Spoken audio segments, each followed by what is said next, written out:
Let's start with the 3 marks of existence, which Uchiyama Roshi calls the 4 undeniable realities.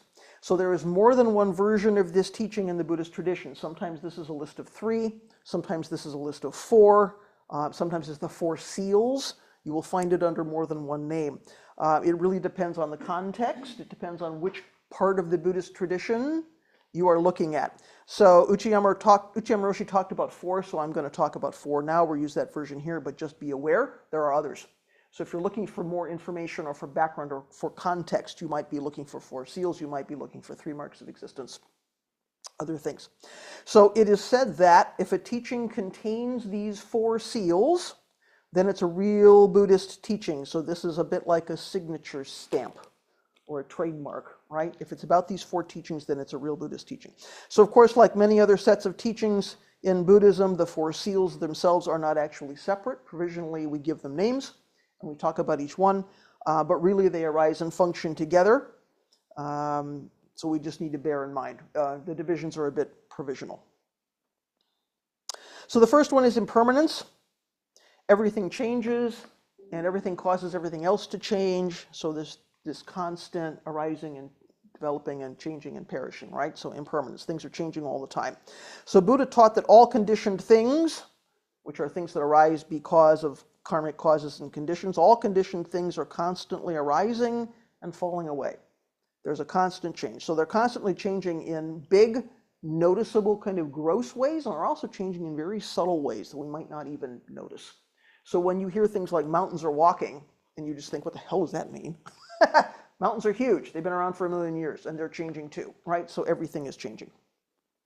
This includes not only the objects we encounter in the world of form, our favorite pair of shoes, our pet hamster, the house we're living in, right? Cell phones, fence posts. It also includes our bodies and minds. Goodness knows, as we age, we really notice impermanence, right? I mean, you know, at the age of 63, I've got sciatica and bad knees, and, you know, that wasn't true for me at the age of 18. So bodies and minds changing all the time. Thoughts, emotions, relationships, memories, right? These things that we grab onto and think they're permanent. They're not. Everything's changing all the time. Our shoes wear out. Those mountains erode, or maybe they explode as volcanoes. Our cell phones become outdated or broken. You know, we ourselves age and die. Things are changing. So the elements that make up the things of the world are themselves impermanent. The causes and conditions that bring those elements together are themselves impermanent. So how could the outcome of those causes and conditions not also be impermanent, right? If the underlying stuff, if the underpinning of things is changing, then how could it be that the things that arise out of that are not also changing? It's a logical conclusion, right? So causes and conditions are not so easy for us to see. Sometimes it can feel like things are happening in a random way, things that we don't expect, good or bad, right? Feel like they come out of left field. Geez, what happened there? Not what we expected. So sometimes they're very subtle. They're not easy to see.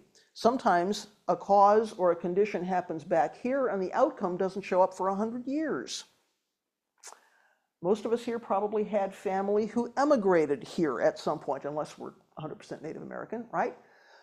Somebody made a choice to make a change.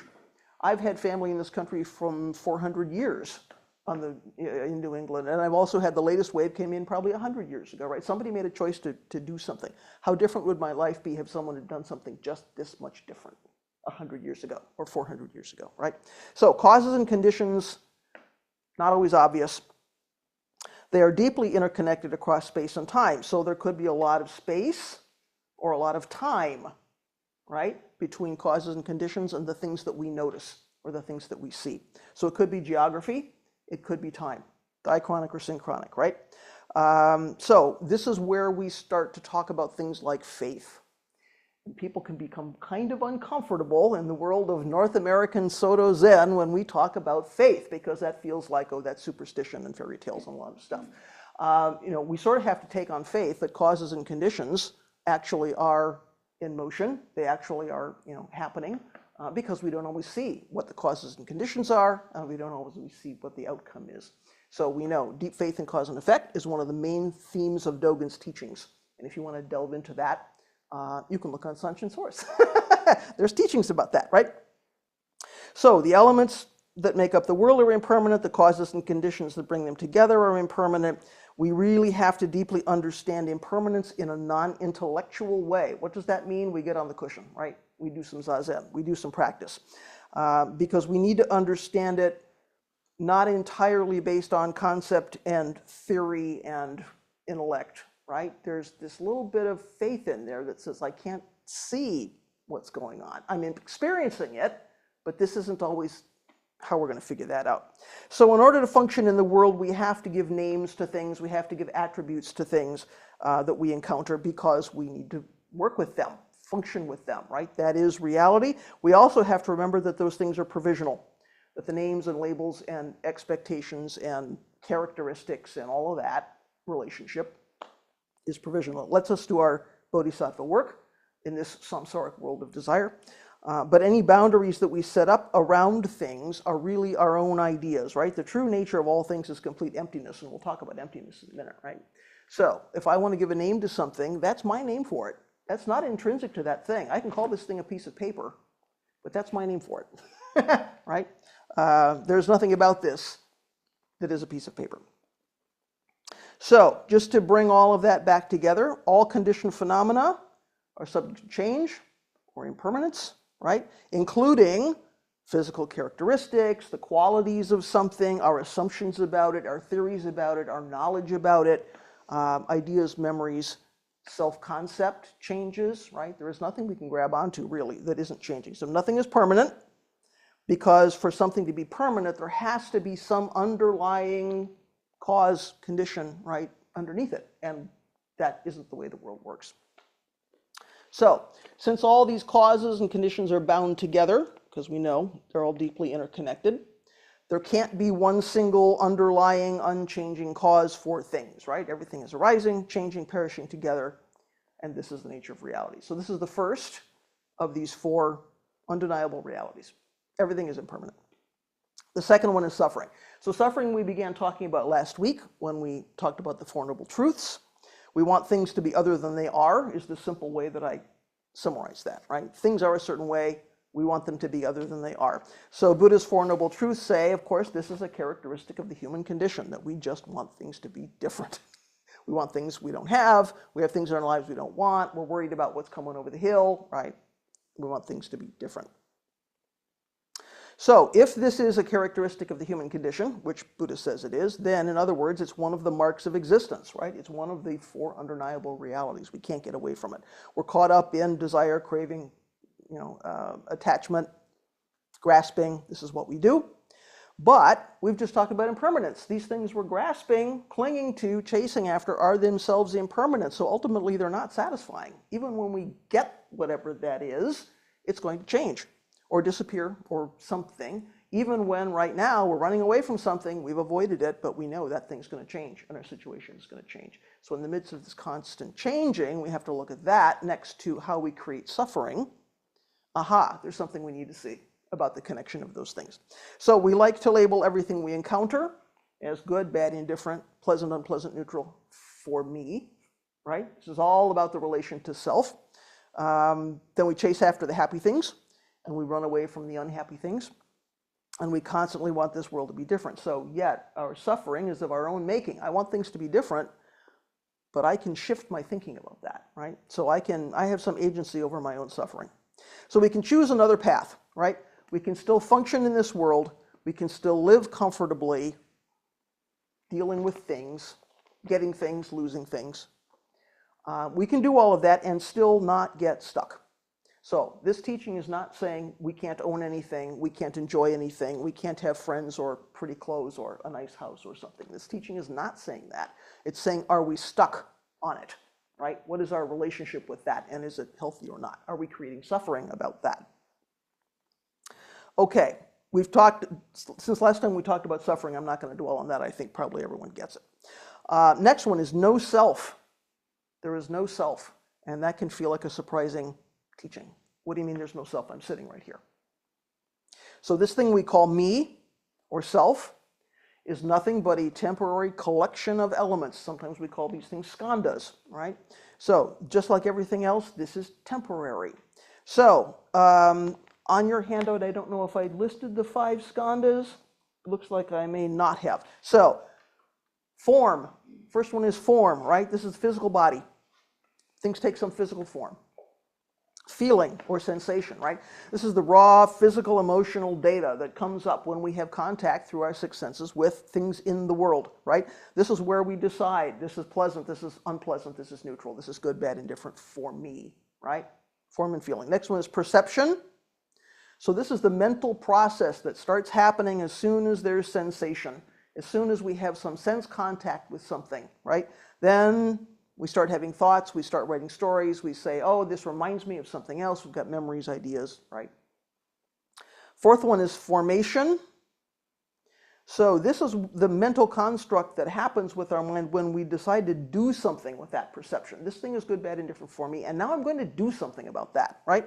I'm going to have a daydream, I'm going to make a plan, I'm going to wish for more of it or less of it, I'm going to have some emotional state about it, I'm going to make a judgment about it, I'm going to do something, engage with that thing.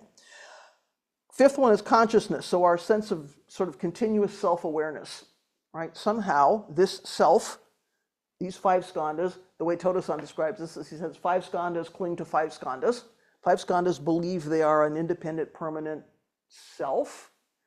And now we have this continuing sense of self-awareness or self-consciousness, right? So form, feeling, perception, formation, and consciousness. That's probably a familiar list if you chant the Heart Sutra. Okay, so long way around to say, this self is just a pile, a heap, an aggregation of these 5 constantly changing elements. So we can use the self as a way to really see that happening. If we're sitting in Zazen or we're simply moving through the world, we can really see how this self is made up of form, feeling, perception, formation, consciousness. But we can also say, oh, things of the world, also impermanent, also made up of a heap of things that are going to arise and perish and dissolve. So none of these things can we point to and say, this is me. This is an unchanging, fixed, permanent me. You can't point to any one of those 5 skandhas, and you can't point to the heap as a heap and say, this is never going to change, right? This is me. It's all kind of our idea. 5 skandhas clinging to 5 skandhas. So then there's nothing we can, if there's nothing we can hold on to about this karmic being as permanent, then there's no soul, there's no essence, there's no, what is that, right? And that becomes a big conversation. People like to have a big conversation about that. So all of this we can maybe intellectually understand. There's no self we can cling to. And yet, here's a being. I like some things, I don't like some things, I have favorites and not so favorites, and a personality, and, isn't that okay? Is this saying that somehow human beings don't exist? That is not what this teaching is saying. This teaching is not saying we are not valid as human beings with personalities and individual karmic attributes and all of that. It's not saying we should suppress that or ignore that. This self is real. This small self is very real. But it's not maybe what we think it is, right? There's another part to that story. There isn't a self that persists through time. There isn't a soul. We have to give up clinging to an idea like that because it's simply a fabrication. And when we become attached to one or more of those 5 skandhas or our ideas about the 5 skandhas, we have suffering because things are going to change, right? You are not the same person you were at the age of 5 or at the age of 15 or at the age of 50. I don't know, some of you are not that old. Right? So what are we clinging to and saying this is me? Because it's all going to change. And yet, there's a person that moves through the world. And we need to take responsibility for this person that moves through the world. So yes, this is a temporary collection of 5 skandhas, and that doesn't mean that it's not capable of unwholesome action and causing harm or liberating beings. So we get to hold both of these truths, right? We don't get to skip one, live only in the world of nothing matters, or live only in the world of there's just me. Somehow we have to see both of these truths together. So all this means we need to get really, really clear about how we create self, how we create a sense of self, where we're doing that skillfully, where we're maybe not doing that so skillfully, where are we caught up in greed, anger, and ignorance in our creation of this sense of self. So to be clear, this is not a practice of suppressing, denying, ignoring, negating, with the idea that somehow we need to be heroes or we need to be martyrs. Am I not a wonderful practitioner because I'm going to give up all my, chocolate ice cream? That's not where we're going with this, right? The hero martyr thing is just another ego trip. It's just another way to create self. So this is not a practice of being an ascetic, right, or being a martyr. We simply need to hold lightly to these provisional fabrications about what self is. So when we post this to Sanshin source, I'm going to connect to the article that we were reading before we started this series called The Structure of the Self in Mahayana, which was written by Soto Zen, where it goes quite deeply into how do we create this sense of self and how do we understand it and how do we go off the rails. Okay, so now we can see why Buddha sitting under the Bodhi tree and getting to the root of suffering was really, really important, and how we're still practicing with that today. So we can start with now we kind of understand suffering is caused by desire, and we can continue to drill down to, oh, what is the nature of self?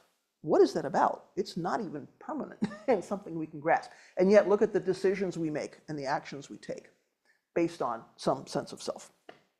So third one, there is no fixed permanent self. So we abbreviate that no self, but don't think that means you somehow don't exist. It means there's no fixed permanent self that exists through time. Okay, last one, nirvana. So we also briefly talked about nirvana in week 1. Nirvana is where we've seen how we create self, the true nature of the self. The fires of delusion and suffering have, we say, been blown out. They've gone out.